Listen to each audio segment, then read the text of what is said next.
STJ anula a partilha de bens em um inventário onde um irmão ficou com muito mais herança do que o outro. Esse caso foi analisado pelo STJ, mas a origem dele é de Goiânia, Goiás. O que aconteceu foi o seguinte: os pais desses dois irmãos, os herdeiros eram dois irmãos, apenas esses herdeiros.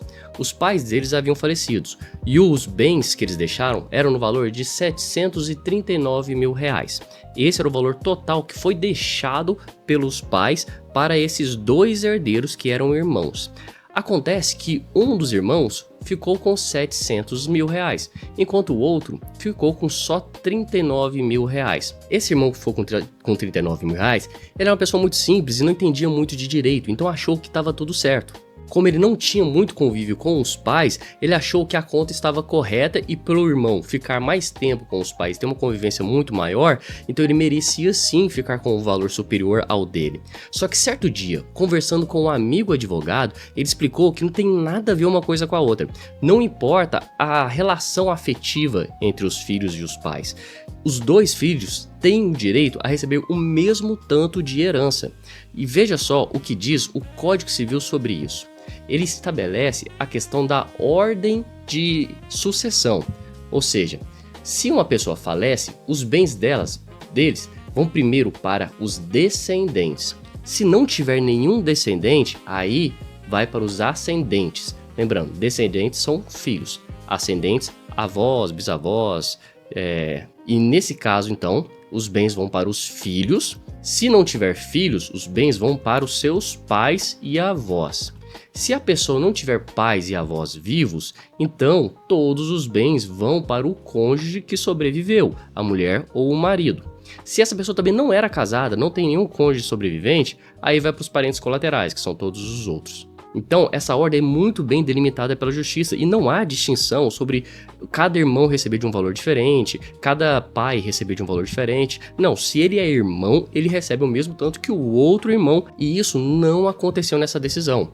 Não sei como eles combinaram e como isso ficou determinado na hora do inventário, porque o rigor em um inventário é muito grande, exige muitos documentos, mas eles conseguiram fazer isso.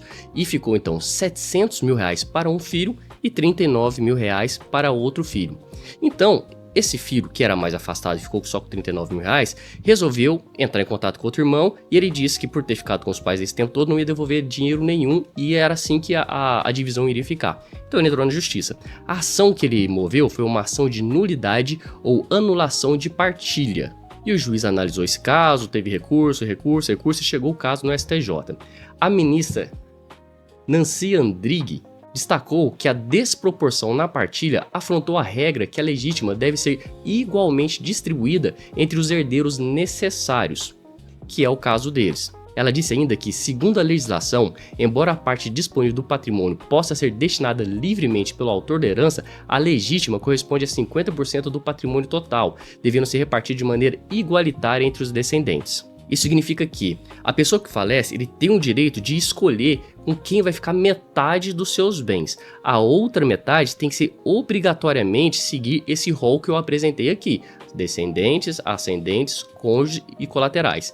50% dos seus bens você decide para quem você quiser. Os outros 50% tem que decidir, tem que obedecer essa regra aqui. Nesse caso, houve sim testamento, metade da legítima ficou para um filho, só que ainda assim o outro ficou com muito menos da metade. Se o patrimônio das pessoas era de R$739 mil, o valor que ele poderia dispor era de um pouco mais de 360 mil. Esse sim iria obedecer à regra e esses 360 mil também seria dividido igualmente entre os dois herdeiros. Mas isso não aconteceu nesse caso. Um herdeiro recebeu só R$39 mil, sendo que ele teria direito a muito mais. Ele não teria direito a metade de tudo, porque nesse caso houve testamento. Mas ele teria direito a muito mais que R$39 mil. Então o juiz decidiu por anular todo o inventário. Ele anulou o inventário e determinou que ele fosse feito novamente e dessa vez seguindo a forma correta, obrigando o herdeiro que ficou com mais dinheiro a passar a parte do que ele recebeu para o outro irmão para que assim ficasse justo. Mas qual é a sua opinião sobre esse tipo de decisão? Você acha que o pai, a pessoa que falece, deveria ter o direito de escolher com quem vai ficar todos os seus bens, ou essa regra de ter uma ordem entre descendentes, ascendentes, cônjuges e colaterais é justa e deve ser observada? Me diga a sua opinião aqui nos comentários. Ficou qualquer dúvida sobre esse assunto? Comente aqui embaixo que eu vou responder em um vídeo específico. E se você quiser ver mais conteúdos como esse, acesse o meu site. O link é o primeiro aqui na descrição. Lá eu tenho vários outros artigos sobre esse tema. Se você gostou desse vídeo, você também vai gostar dessas duas indicações que eu estou colocando na tela. E se você ainda não é inscrito no canal, clique no logo para se inscrever. Obrigado por assistir e até a próxima.